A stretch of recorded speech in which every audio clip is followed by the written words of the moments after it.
Okay, my name's Dan Milton and I'm Director of Rugby at Cardiff Met, and I'm going to take you through a little presentation to hopefully make up for the lack of the Rugby Performance Open Day.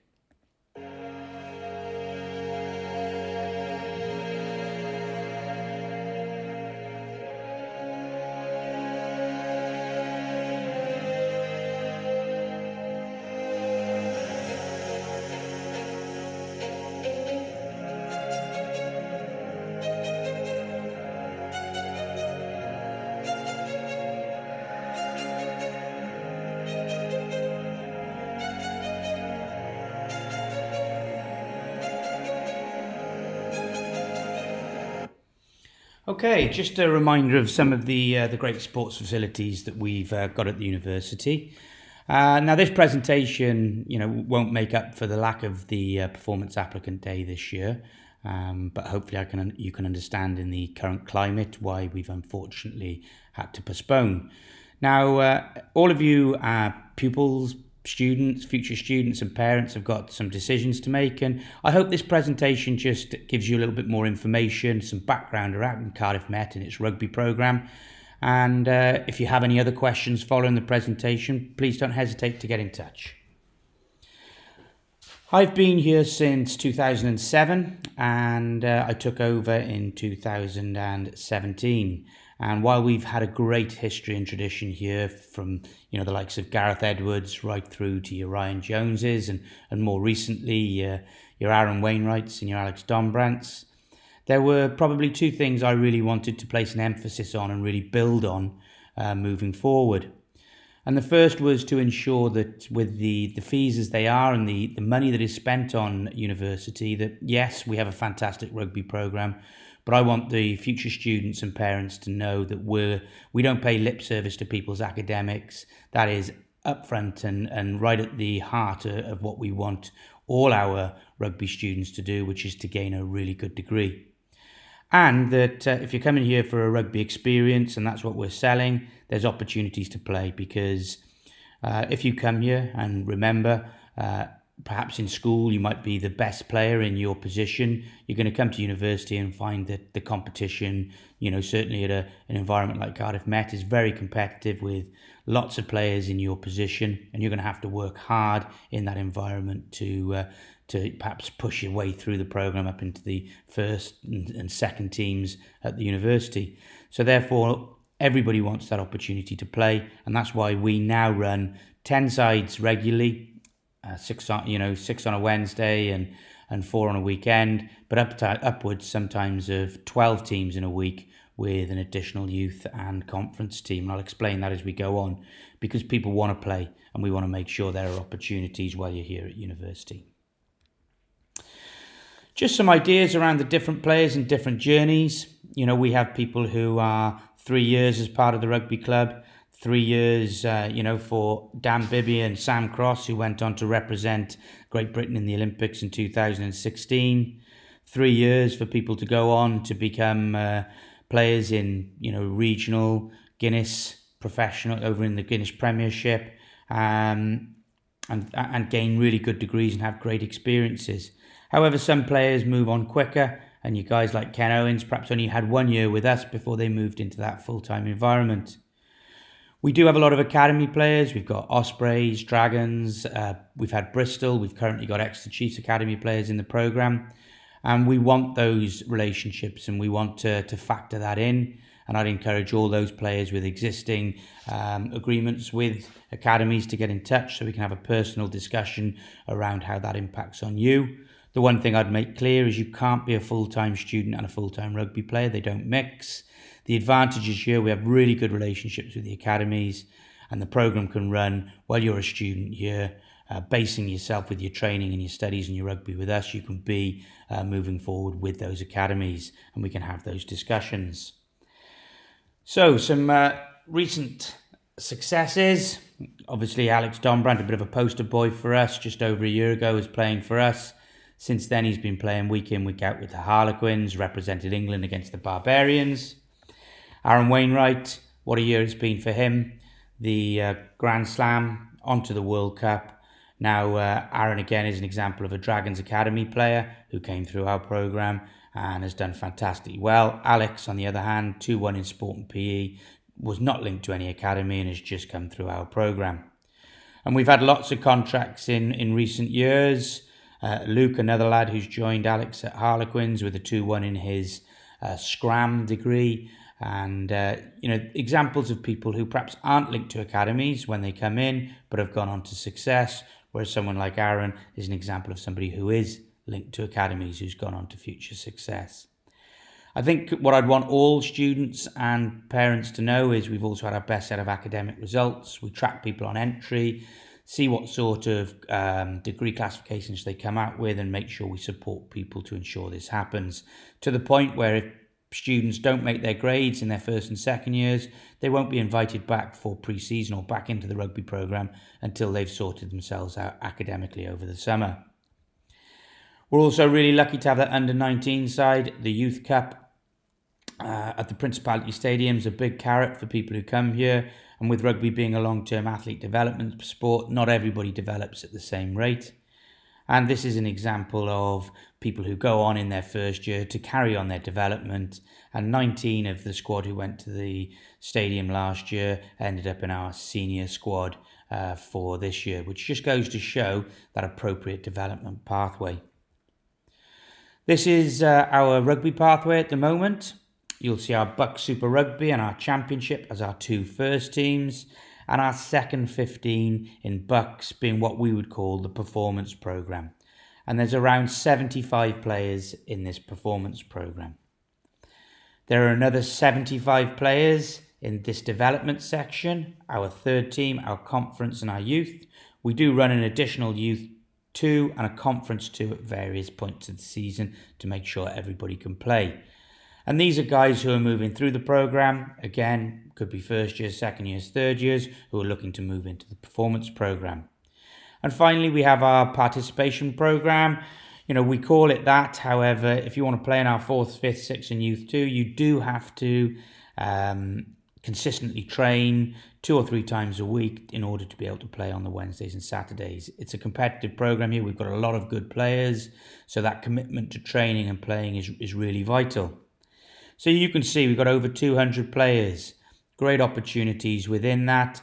The coaches meet up on a weekly basis with coaches in our performance programme, our development programme and our participation programme, and they will meet up regularly to talk about people moving up and down through our programme.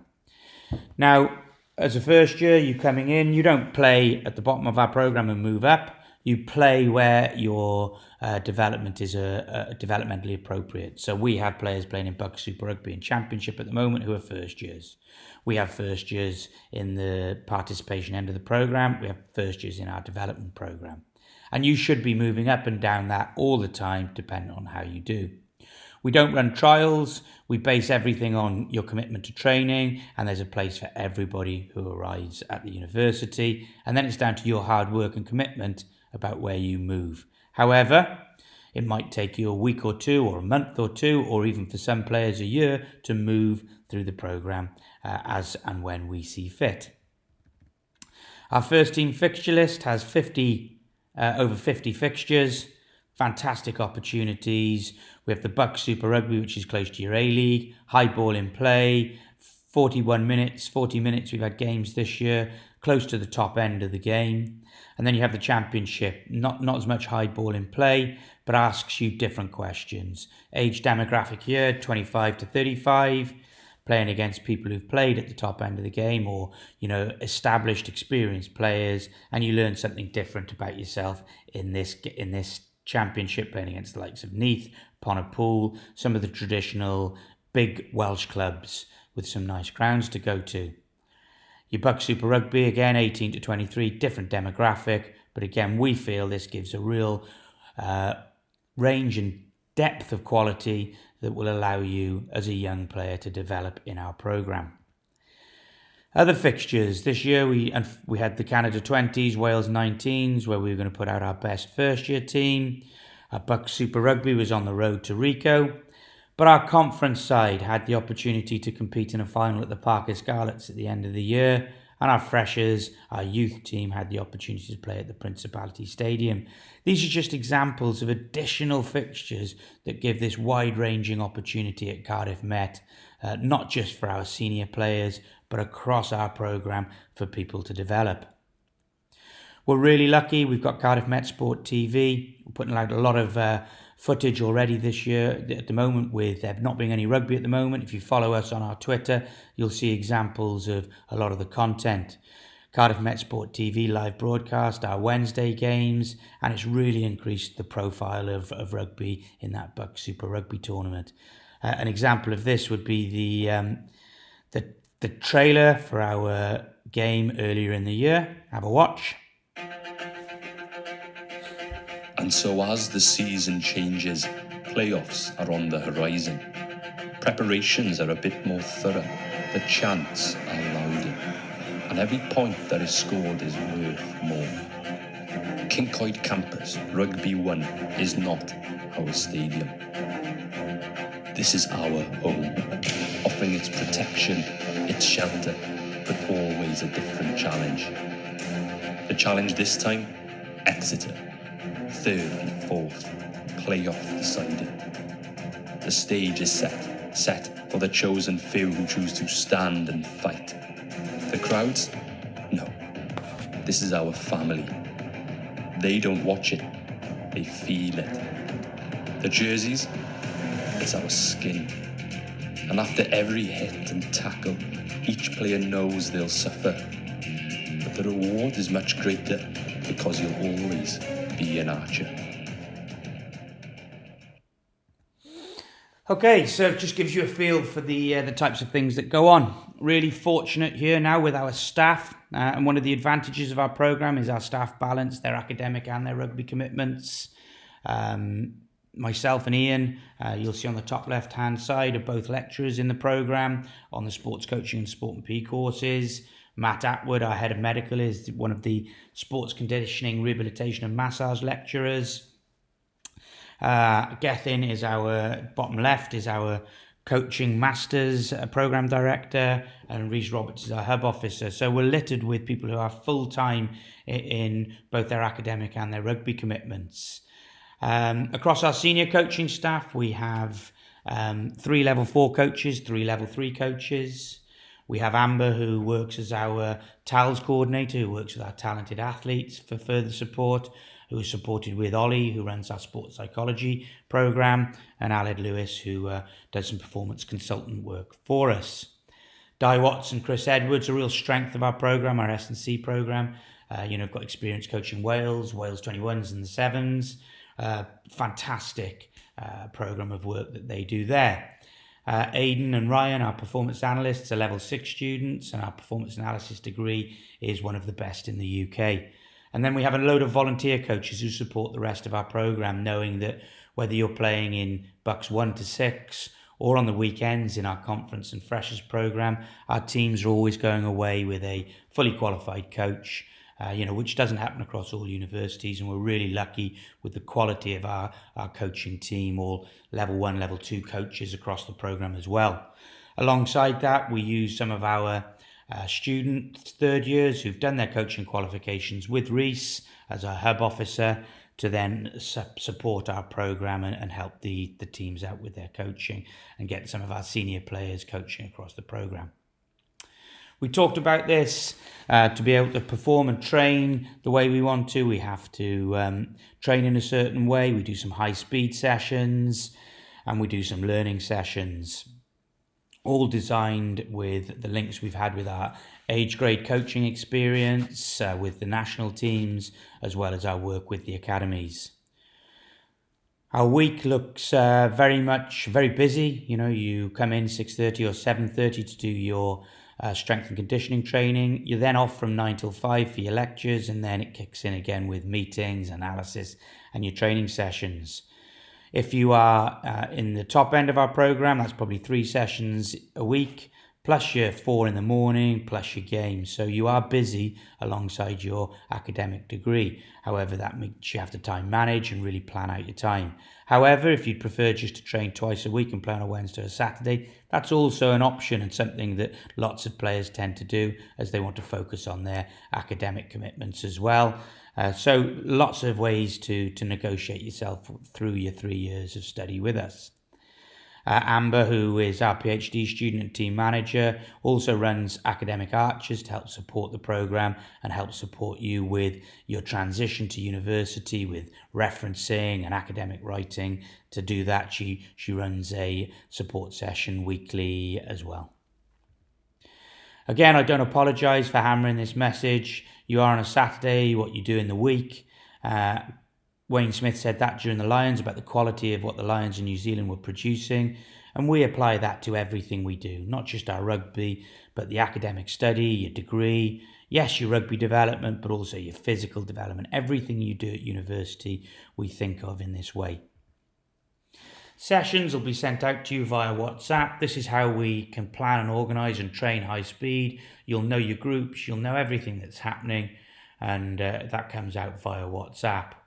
Sessions might be sent out, video sessions might be sent out as well to help your development, help plan for stuff so that you know exactly what's happening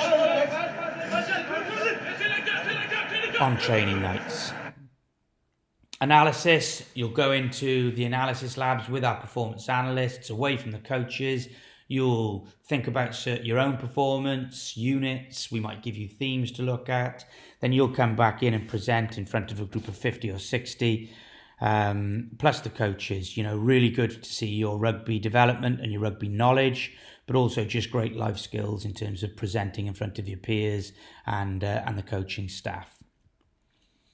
We have embedded research within the programme. We've got health research, concussion research.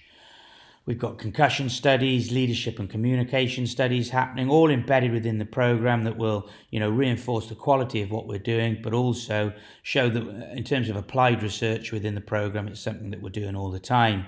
Ian Gardner, one of our head coaches, ensures that we all have this alignment in coaching throughout the programme. Our first team, right through to our 10th team, all coach in the same way and mentors the coaches to ensure the quality of coaching. We do research-informed workshops and help the Welsh Rugby Union with their deliveries as well. Just to give you an idea of the numbers within the programme, last year for pre-season, 133 players applied for pre-season and 136 first years. We will run a 3-phase approach to pre-season. There'll be a phase 1 which will be for around 60 players. That's normally around 45 existing players and 10 to 15 first years. You'll have a form to fill in and we'll start to make decisions and start to make those decisions on players as soon as possible to give people time and space to plan for these sorts of things. Don't worry if you're not in that. There'll be further pre-seasons. Phase 2 will start towards the end of August for players who can make training. And then there'll be a phase 3 that will start. Plus, we'll get to know our first years as soon as they arrive, when they come in.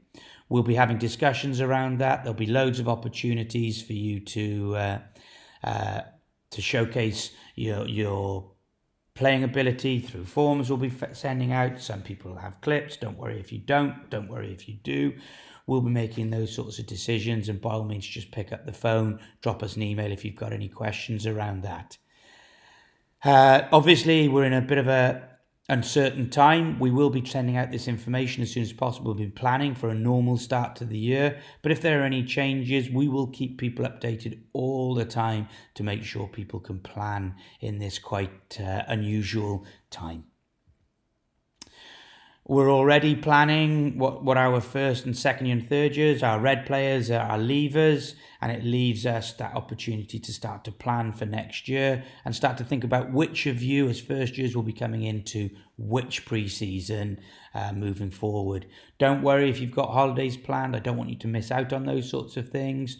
We'll be taking that into account when we start to send out the information forms for you to let us know what you've got planned and which pre-season we're going to plan for you to be coming into. We also look at our nationality matrix. We have players from all over the world, a strong representation from Wales, but we have big from England, but we're also getting players from across the world at the moment. This is a little idea of what pre-season looks like.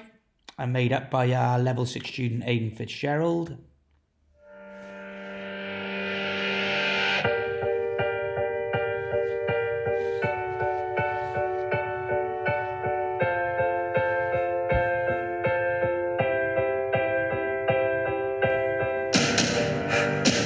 Yeah. Watch me. Watch me, yeah. All eyes on us. Hey. Watch me. Hey. Hey. Watch me. The time is right now. All eyes on us. Let's all rise up, yeah. All eyes on us. Let's all rise up. Rise up. Rise up. Who'll stand up? Who will be crowned? Who'll be on top? Or who will go down? All eyes on us. Let's all rise up. Yeah. And we gon' push until we make it. If it's a ball, we gon' raise it. If it's a record, we gon' break it. I'll send out a link to the full video alongside this, along with some other links. Remember our academic schools, and again, I'm here to help you, again, as a member of staff, not just a rugby member of staff, but also an academic member of staff. I've normally got a fairly good idea on some of the academic questions, as well as anything else you may have. So again, please get in touch if you need to. I suppose that's it for the presentation. Apologies for the length of it. I want you to, to get a real good feel for the place, to make sure you can make an informed decision on potentially coming to Cardiff Met. And I encourage you to think of any other questions that maybe I haven't covered. And at any stage now, we've got time to be able to go through and really answer these questions in depth on my email, or give me a call on my phone number for any further conversations. I really look forward to seeing as many of you in September as we can. And apart from that, good luck and stay safe and well at the moment in this quite unusual time.